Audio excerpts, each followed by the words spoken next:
বাংলাদেশ তথা সারা দুনিয়ার satellite channel তাদের দিকে তাক করানো ছিল যে দেখি 1 টাকার দুর্নীতি বের করা যায় কিনা। আলহামদুলিল্লাহ, আলহামদুলিল্লাহ, 1 টাকার দুর্নীতিও কেউ বের করতে পারেনি।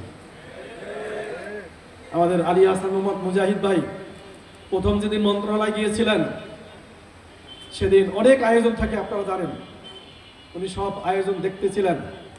তার বক্তৃতার পালা, বক্তৃতার উঠে তিনি সংক্ষিপ্ত বক্তৃতা দিয়েছিলেন। সাধারণত প্রথম দিন মন্ত্রীরা অনেক কথা বলে, উনি সংক্ষিপ্ত বক্তৃতায় বলেছিলেন পেটে 3টা থাপ্পড় দিয়ে যে এই পেটে জীবনে হারাম ঢোকে নাই। This is the message. তিনি আরো বলেছিলেন আমরা জানি যে বাংলাদেশের কালচার অনুযায়ী, নিয়ম অনুযায়ী বাংলাদেশের আপনারা কর্মকর্তা কর্মচারী আপনারা অভ্যস্ত বাংলাদেশের দুর্নীতিতে ভরপুর।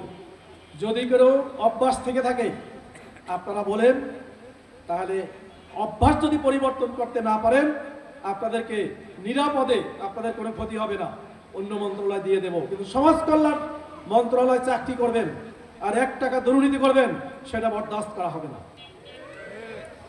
এভাবে মন্ত্রণালয় চালিয়েছেন 2 জন মন্ত্রী। আর এটাই কাল হয়ে গিয়েছিল তাদের জন্য, এটাই জামাত ইসলামের জন্য কাল হয়ে গিয়েছিল। সেদিনই টার্গেট নেওয়া হয়েছিল যে এদেরকে আর সুযোগ দেওয়া যাবে না, এদেরকে এই মাটি থেকে উচ্ছেদ করতে হবে, এই জমিনে তাদেরকে আর সুযোগ দেওয়া যায় না। তাই তো অনেক গভীর ষড়যন্ত্রের এক পর্যায়ে জামাত ইসলামীকে তথাকথিত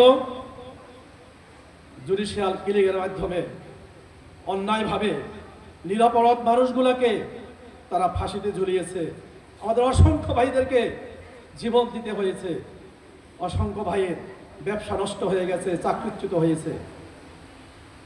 তারা চেয়েছিল এই জমিন থেকে আল্লাহ নূরকে নিভিয়ে দেবে, কিন্তু আল্লাহ বলছেন আল্লাহু মুতিম্মু নূরিহি ওয়ালাউ কারিহাল মুশরিকুন, যে আল্লাহর এই নূর, আল্লাহর এই আলো প্রজ্বলিত হবেই,